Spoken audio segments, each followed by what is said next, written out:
Buenos días. Siempre es un privilegio poder estar aquí de pie detrás de este sagrado púlpito y proclamar la palabra de Dios a ustedes. He estado aquí ya por 11 años y ha sido nada más que una alegría estar aquí en Southern Seminary. Amo lo que hemos sido y amo lo que nos estamos volviendo en el Southern Seminary. Es un lugar que amo profundamente y de verdad que es un privilegio estar aquí y proclamarles las palabras de Dios a ustedes.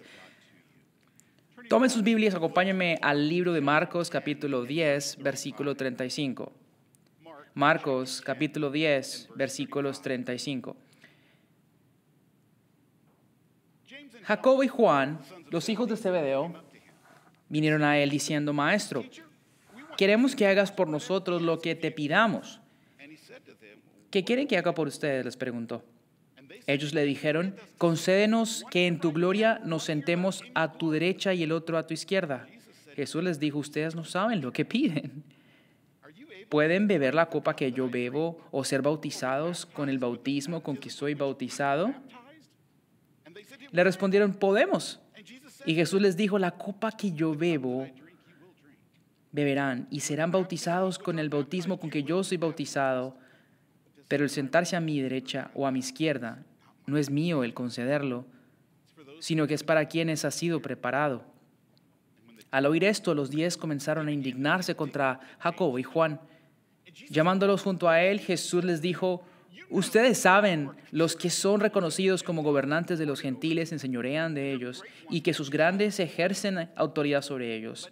Pero entre ustedes no es así, sino que cualquiera de ustedes que desee llegar a ser grande será su servidor, y cualquiera de ustedes que desee ser el primero será siervo de todos. Porque ni aun el Hijo del Hombre vino a ser servido, sino para servir y para dar su vida en rescate por muchos. Entonces llegaron a Jericó, y saliendo de Jericó que sus discípulos se encontraron con una multitud. Un mendigo ciego llamado Bartimeo, el hijo de Timeo, estaba sentado junto al camino. Cuando oyó que era Jesús el Nazareno, comenzó a gritar y a decir: Jesús, hijo de David, ten misericordia de mí. Y muchos lo reprendían para que se callara, pero él gritaba mucho más: Hijo de David, ten misericordia de mí. Jesús se detuvo y dijo: llámenlo. Y llamaron al ciego diciéndole: anímate, levántate, que te llama. Arrojando su manto, se levantó de un salto y fue a Jesús. Y dirigiéndose a él, Jesús le preguntó: ¿qué deseas que haga por ti? Y el ciego le respondió: Raboní, que recobre la vista. Vete, tu fe te ha sanado, le dijo Jesús. Al instante, el ciego recobró la vista y lo seguía por el camino. Oremos. Amado Padre, nadie merece escuchar tus palabras y mucho menos el proclamarlas. Mas tú, por tu gracia y para tu gloria, nos llamas a proclamar tus palabras. Permite que tus palabras, Señor, entren en nuestras mentes y corazones en este día. En tu nombre oramos. Amén.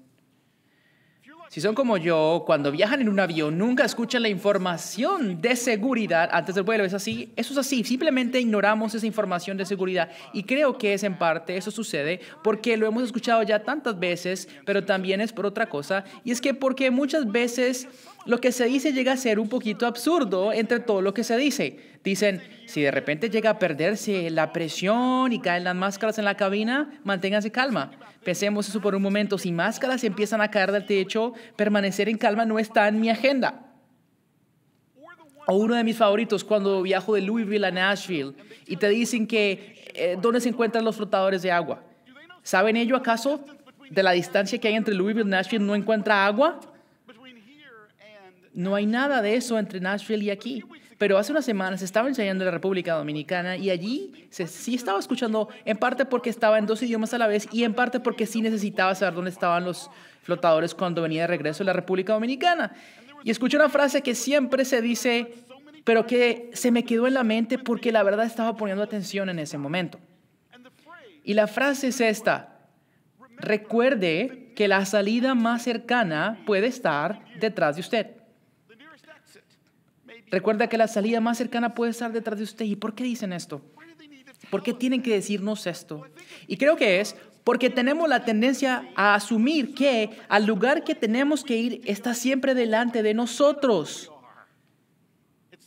Así lo es en un avión. Así también es en tu vida. Asumes que lo que necesitas es seguir avanzando del lugar donde estás. Esto es cierto en la fila del supermercado, es cierto en la tumba, es cierto en las relaciones.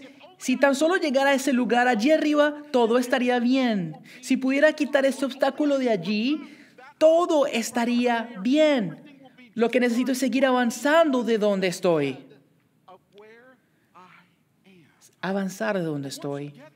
Pero una vez llegas allí, siempre falta algo. Siempre quieres algo más. Siempre terminar deseando poder ir más lejos de donde estás. Pero, ¿qué tal si lo que necesitas no es avanzar a un lugar delante de ti, sino que está detrás de ti? Eso es lo que Jesús le está diciendo a sus discípulos aquí.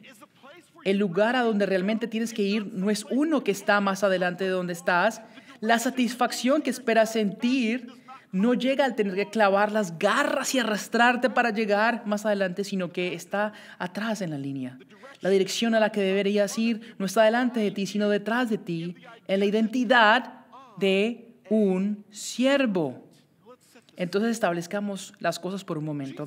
Jesús está en camino a su muerte. Jesús está en el camino de su condena que terminará con su ejecución y que culminará con su crucifixión. Y 3 veces en el Evangelio, de acuerdo con Marcos, Jesús predice su muerte y su resurrección. Y eso es inmediatamente después de la predicción de la muerte de Jesús y su resurrección. Y justo después de que Santiago y Juan escuchan la predicción de su muerte, ellos inmediatamente van a él y le dicen: Maestro, queremos que hagas lo que te pedimos. Todo lo que pedimos. Esto es como cuando tus hijos van a donde estás y te dicen: Papi, ¿podrías hacer algo por mí? Cuando esto pasa, nunca digas que sí. Porque tus hijos son pecadores y son manipuladores, y si dices sí en ese punto, acabarás haciendo viajes a Disney World que nunca planeaste, acabarás comprando ponis y cachorritos porque tus hijos son manipuladores y controladores. Pero Jesús sabe bien que no es cuestión de decir sí, pregunta más bien, ¿qué es lo que quieren? Porque sabe lo que sus discípulos quieren y sabe bien sus malas intenciones, así como yo conozco la de mis hijas. Pero le dicen a él: pues no es nada muy grande y qué vergüenza pedirlo, pero nos gustaría sentarnos a tu diestra y a la izquierda cuando estés en la gloria de tu reino. Eso es todo lo que queremos. A ti te dejamos a quien escoger para estar en los lugares. Solo queremos estar a tu diestra e izquierda en tu reino. Ahora bien, esto no se trata de estar cerca de él. Aquellos que se sentaban a la diestra y a la izquierda de un rey eran aquellos que impartían los juicios del rey y servían para ser los sucesores del rey. Recuerden, Jesús acaba de predecir su muerte. Ahora bien, me gustaría que se imaginaran algo. Piensen en esa imagen del avión que les conté antes y donde no escucharon el anuncio de seguridad del que les hablé. Esas 2 hileras detrás de la primera clase, el cual es el peor sitio para estar porque puedes ver todas las cosas buenas que ocurren en primera clase, pero no las puedes recibir. Pues imagínate que estás allí, 2 hileras detrás, salivando al contemplar la mejor vida que tendrías si estuvieras allá. Y de repente hay alguien que está provocando una conmoción. Una persona de repente se cae de la silla y la empiezan a tratar con primeros auxilios. Y en medio de todo esto levanta la mano y presionas el botón para llamar a la azafata. Y cuando ella llega le dices: disculpe, pero si él se muere, ¿podría yo tomar su asiento? Ahora bien, alrededor tuyo, la mitad de las personas se van a enojar porque fuiste muy mal educado y la otra mitad se va a enojar porque ellos también quieren ese asiento. Y eso es precisamente lo que los discípulos estaban haciendo aquí. Si mueres, cuando traigas tu reino, ¿podemos tomar tu asiento? Y Jesús ha predicho su muerte, y cuando resucita, lo que ellos estaban esperando era un reino inmediato en la tierra, y ellos debían asegurarse de estar al frente de la línea. Y si no resucita, bueno, Si él se cayó, pues ellos iban a estar allí para tomar el lugar. Eso es lo que ellos querían. Esto es la típica historia del que quiere el trono a como dé lugar. Eso es lo que está sucediendo justamente aquí. Quieren el trono, quieren el poder de Jesús. Eso es lo que están queriendo. Quieren compartir el poder. Están tratando de hacer campaña para hacerse amos. Y Jesús les dice, no saben lo que están pidiendo. ¿Pueden tomar la copa que debo tomar? ¿Pueden resistir el bautismo con el que debo bautizarme? Es importante notar que la copa y el bautismo aquí implican el sufrimiento, muerte y el juicio. Esto lo vemos, por ejemplo, en Isaías 51, cuando el profeta se refiere a la copa de la ira de Dios o la copa de la furia de Dios. Jesús está describiendo aquí un sometimiento supremo que va más allá de la muerte. En otras palabras, Jesús pregunta, ¿pueden resistir lo que yo tengo que resistir? Y pues ellos no pueden precisamente resistir lo que Jesús está llamado a resistir, porque no pueden hacerlo y nadie espera que lo hagan. Pero aquellos que siguen los pies de Jesús compartirán los sufrimientos de Jesús. Compartiremos los sufrimientos de Jesús, particularmente aquellos que lideramos al pueblo de Dios. Vamos a sufrir. En esencia, lo que Jesús está diciendo es que no es posible llegar al brillo de mi gloria a menos que atraviese la sombra de mi sufrimiento. Y una de las cosas que queremos a menudo como líderes, particularmente para la iglesia, es que queremos llegar al brillo sin tener que pasar por la sombra. Y Jesús está diciendo que no pueden hacer eso. Pero ellos no lo entienden. Dicen, ¿bautismo y copa? Pues nosotros somos gente de bautismo y copa. Nosotros estamos dispuestos a todo. Haremos todo lo que tú digas. Y Jesús le dice, sí, va a haber una copa que tendrán. ¿Qué van a tomar?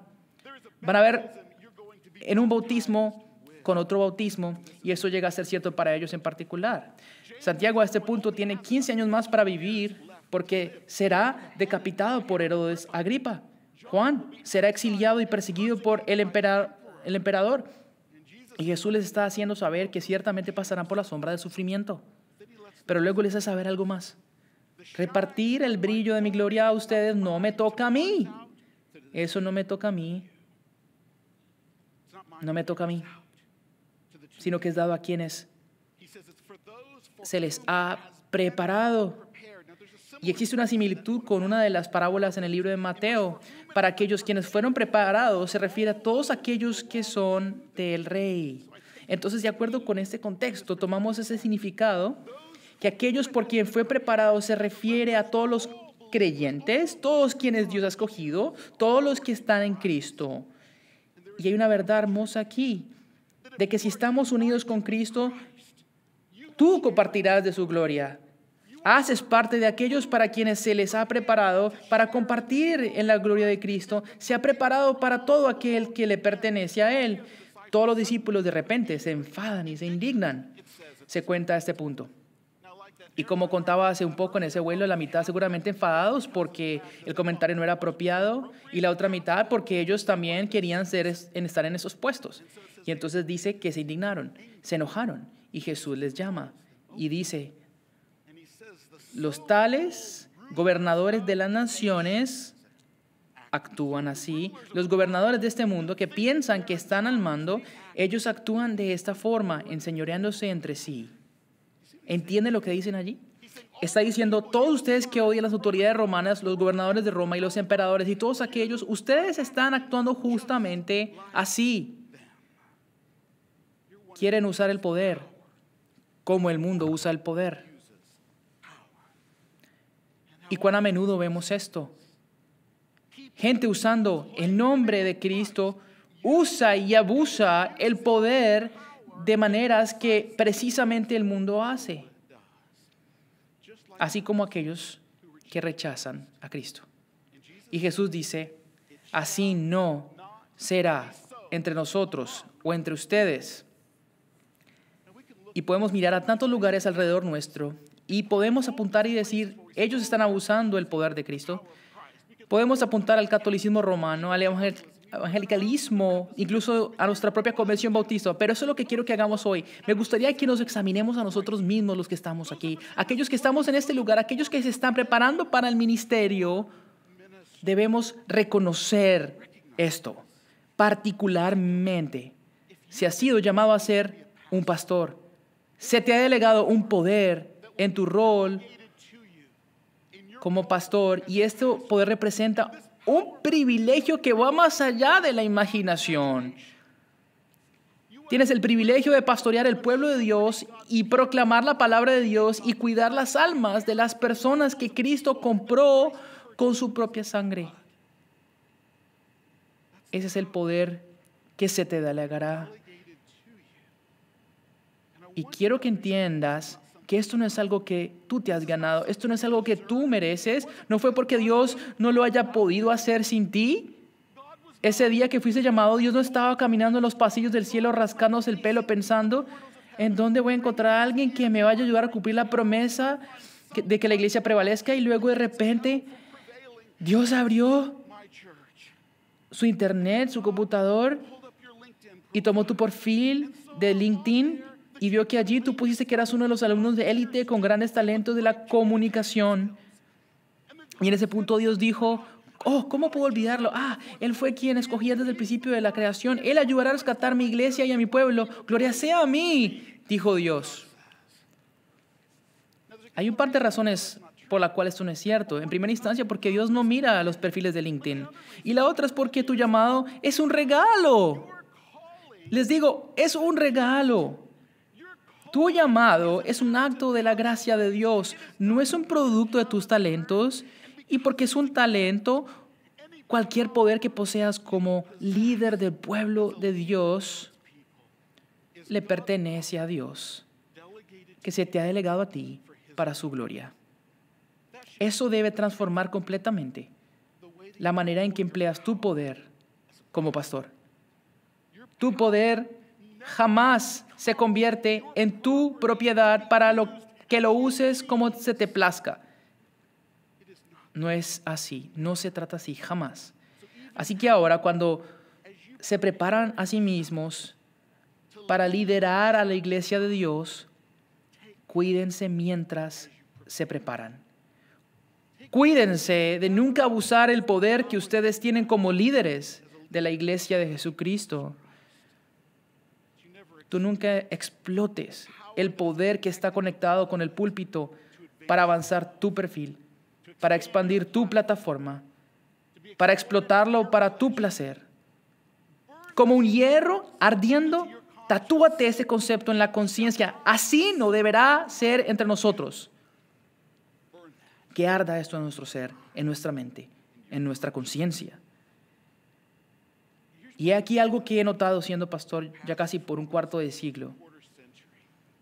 Muchas veces, cuando las personas caen en el ministerio, pretenden como si hubiese sido algo repentino, de la nada, y no saben qué fue lo que pasó.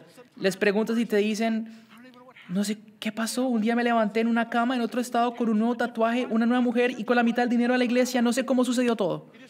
Solamente sucedió. Eso es una mentira. Lo que conlleva a una persona al escándalo siempre termina por una sucesión de eventos de los que nadie se había percatado. No lo olviden. Y ahora mismo, la manera en la que estás viviendo ahora mismo está determinando el trayecto hacia dónde vas. No lo olvides. Todo comienza con cosas pequeñas. Pequeñas.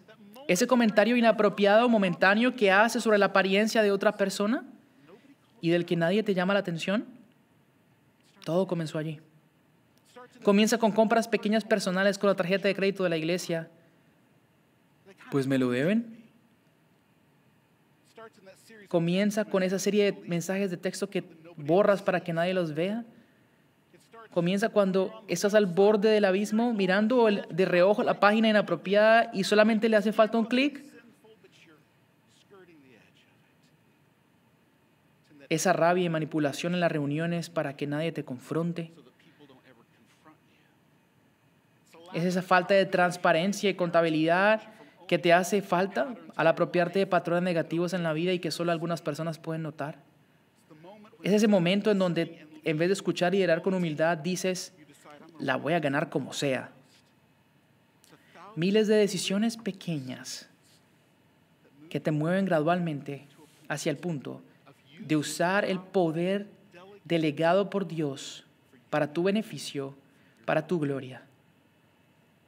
Que no sea así entre ustedes.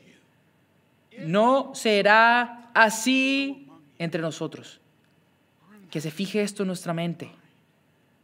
Porque cuando usamos poder que ha sido delegado por Cristo para nuestro propio placer y plataforma, hace que sea un acto de robo y traición, de los cuales estamos tomando para nosotros mismos aquellos que Cristo compró con el costo de su propia sangre. Así no debe ser entre nosotros. Porque no se nos llama a ser soberanos, se nos llama a servir. Y por eso Jesús dice, aquel grande que sirva a los demás, aquel que sea primero sea un esclavo, sea en cosas pequeñas o en maneras escandalosas. Todos enfrentamos la misma tentación, así como Jacobo y Juan, de buscar lo que queremos a expensas de otros, de hacernos soberanos. Lo que Jesús ofrece es un remedio de servidumbre, el lugar que debemos tener, el que no está al frente de nosotros sino detrás, en la manera de servir a otros, aprender a vivir como un siervo y esclavos mutuamente. Esta metáfora de esclavo es difícil para nosotros en muchas maneras porque vivimos en los Estados Unidos, un contexto que tiene la sombra de la esclavitud, de personas que fueron esclavizadas y que las vendieron por ganancia. Y sin importar de esto, es importante que la esclavitud en Israel y en el tiempo antiguo tiene un poco de similitud a la de ahora. Pero de hecho había diferentes palabras referidas en el Nuevo Testamento, la cual era condenada en 1 Timoteo, porque se le robaba a personas de sus casas. Pero aún así, con todas esas calificaciones de ser esclavo, nadie deseaba ser esclavo en el mundo antiguo. Nadie dijo, yo quiero ser un esclavo. Aún eran personas que necesitaban ser rescatadas. Y Jesús dice que nosotros debemos vivir como esclavos entre sí, sirviéndonos entre sí. Considere 3 características del esclavo. Una de ellas es que el esclavo tiene una identidad que le pertenece al amo. La identidad estaba completamente sometida y derivada del maestro o del amo. Segundo, el esclavo representa al maestro, entonces el esclavo tenía que representar al maestro. Y no solamente, el esclavo estaba completamente dependiente al amo, incluso hasta su propia vida. Y este mandamiento de someternos a nosotros mismos de tal manera como siervos y esclavos sería casi incontrolada a menos de lo que Jesús dice en el versículo 45. Él dice, porque incluso el Hijo del Hombre se refirió a sí mismo, no vino a ser servido sino para servir y dar su vida como una recompensa por aquellos y por los muchos. Escucha lo que está pasando allí, lo que Jesús está diciendo, que en Él el soberano se vuelve un siervo. El Señor y Maestro toma la condición de un siervo, porque ciertamente la cruz fue justamente eso, la cual era típicamente reservada para los rebeldes y los esclavos, y Jesús resiste esa muerte. El soberano se vuelve el esclavo. Y dice que Él vino como una recompensa. Esto no fue una recompensa pagada al demonio o a ningún ser humano. La muerte de Jesús fue una recompensa de Dios, para la gloria de Dios y para todos aquellos que le siguen a Él. Y esta muerte fue un sustituto. Fue una recompensa en lugar de por muchos. Cristo se vuelve la víctima por medio de ser la expiación sustitutoria en nuestro lugar. Jesucristo se pone en nuestro lugar, el soberano, el Rey, Dios en la carne. Toma el lugar de esclavo y nos libera por la muerte. Y aún así, su muerte se nos compra para Dios y se nos libera paradójicamente para ser esclavos de Cristo y siervos mutuamente. Es hermoso. El soberano se vuelve el esclavo. Nos muere para librarnos, pero nos libera para ser siervos de unos a otros. Es hermoso. Es la verdad que se expresa aquí por la cual somos salvos. Y en su muerte y resurrección, Jesús revela no solamente su forma de ser rey, pero también en su muerte vemos que los siervos que sufren por Él, también vemos otros que sufren por causa de Él. Y vemos todo lo que se ha dicho de Él, y lo que más se ha perdido ya se perdió en la muerte, y todo lo que se gane se ganó ya en la resurrección. Eso es lo que podemos ver en esto. Y por causa de que somos sus siervos, nuestra identidad ya no está en nuestra propia identidad. Disfrutamos los sufrimientos y somos maltratados en su nombre. Y aunque todo se pase así, sabemos que dependemos de Él porque Él es nuestro maestro y Él es bueno al final de las cuentas y Él ha triunfado. Marcos, como siempre hace, nos da un examen de lo que Jesús está enseñando. Y un ejemplo que Marcos nos provee es este ciego llamado Bartimeo. Ese es el ejemplo allí de siervo.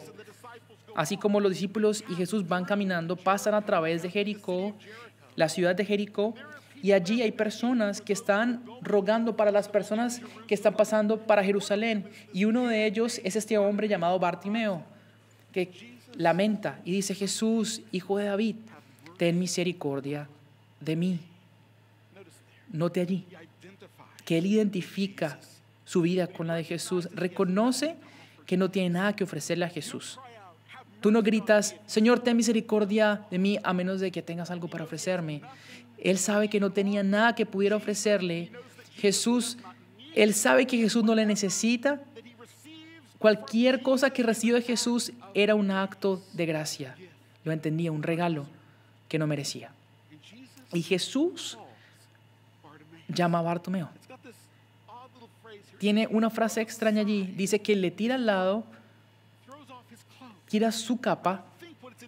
No creo que lo que se intente hacer allí es que deje las cosas, sino que la práctica de su tiempo era de quitar la capa delante de ti como por diosera para que le pusiéramos las donaciones. Pero dice él que él tira a un lado la capa. Lo que se indica aquí es que todo lo que él había coleccionado en ese día lo tira hacia un lado. Tiene una actitud específica de mendigo. Todo esto para seguir a Jesús. Y Jesús le hace la misma pregunta que le hace a los discípulos, que le hizo a Jacobo y a Juan: ¿qué quieres que haga por ti? Y más Jacobo y Santiago o Juan pidieron por soberanía. El ciego dice: quiero ver. Y recibe todo lo que él pide, y él satisface seguir a su maestro a donde el maestro vaya. Y él va de estar al lado del camino a estar en el camino, detrás de Jesús. Bartimeo no sabe a dónde va el camino, pero sabe quién lidera el camino. Y eso es suficiente para él. Él no sabe a dónde va el camino, pero sí sabe quién está liderando el camino, y eso es suficiente, y eso es lo que significa ser un siervo. De estar satisfecho con aquel que está liderando el camino. Algunas veces, el lugar que tú debes estar no es estar delante de la línea, sino detrás, en el lugar de un siervo. Y 3 verdades que quiero dejarles de este texto, que quiero que tú tejas en tu vida. Primero es esta: por causa de que somos siervos de Cristo y nuestra identidad ya no está en nuestra vida. Nuestra identidad ya no está en nuestro corazón. Santiago y Juan, lo que ellos querían era asientos de poder. Yo quiero que te preguntes a ti mismo: ¿cuáles son los asientos de poder que están formando mi identidad? ¿Cuáles son los asientos de poder que yo he deseado en mi propia vida? ¿Qué es lo que yo quiero? Y yo digo: si tuviera esto, todo estaría bien. O si perdiera esto, todo estaría perdido y no sería feliz. ¿Qué es? ¿Cuáles son las semillas de poder o los asientos de poder que me están moldeando y están moldeando mi identidad? Si tú estás en Cristo, tú eres un esclavo de Cristo y tu identidad ya no te pertenece a ti. Esta es una de las cosas más liberadoras que podamos entender, porque lo que significa esto es que tu identidad ya no es tu trabajo, tu amistad, tu hijo, todas las redes sociales, lo que pasa en la iglesia. No hay nada en eso, en tu identidad. Para de buscar tu identidad en esas posiciones de poder y descansa en Cristo. Bartimeo tenía a Jesús y vio a Jesús, y eso era suficiente para él. Que sea también suficiente para nosotros. Segundo, por causa de que somos siervos de Cristo, nuestro éxito no es logrado avanzando hacia el frente. Nuestro éxito no se logra empujando a otros para llegar al frente. Al vivir como siervos, entonces, y líder del pueblo de Dios, ese poder no te pone por encima de las personas o el pueblo de Dios, no te pone adelante del pueblo de Dios, te pone dentro del pueblo de Dios. Y reconoce que si el lugar el cual fuiste llamado fue estar dentro del lugar como pastor, el éxito en tu ministerio no es saber cómo hablas delante de miles, no se trata de una red social, de una cuenta, de los miles de seguidores. Esto es lo que el éxito es sufriendo fielmente y servir al pueblo de Dios. Eso es lo que luce el éxito. Una vida entera de sufrimiento fiel al servir al pueblo. Si tienes otras oportunidades, tómalas. Pero nunca olvides lo que más importa. La fidelidad. Servir fielmente y sufrir dentro del pueblo de Dios. Lo que más importa al final de tu ministerio es que si tú fielmente proclamaste la verdad con amor semana a semana, si dejaste a las personas en tu corazón, si viviste con un sistema de contabilidad apropiado y sufriste al lado de quienes amabas, eso es lo que importa al final. John Perkins una vez dijo: los líderes grandes entran al dolor del pueblo y cargan ese dolor con la gente en el dolor. Reconoce que si eres un líder entre el pueblo de Dios, no estás por encima de su dolor. Tú entras a Él, sufres con ellos como siervo de aquel que sufrió por ti. No hay mayor llamamiento que el privilegio de proclamar la palabra a ellos semana a semana y compartir en los sufrimientos y en las dolencias, los triunfos y las alegrías con ellos. No hay mayor esperanza. Y por último, porque somos siervos de Cristo, se nos llama a una vida de dependencia con nuestro Maestro, nuestro Amo. ¿Sabes? La identidad de siervo no es una meta que tú logras con lo que haces, es un regalo que tú recibes al disfrutar la vida con aquel que dio su vida por ti. Y reconoce que en cada momento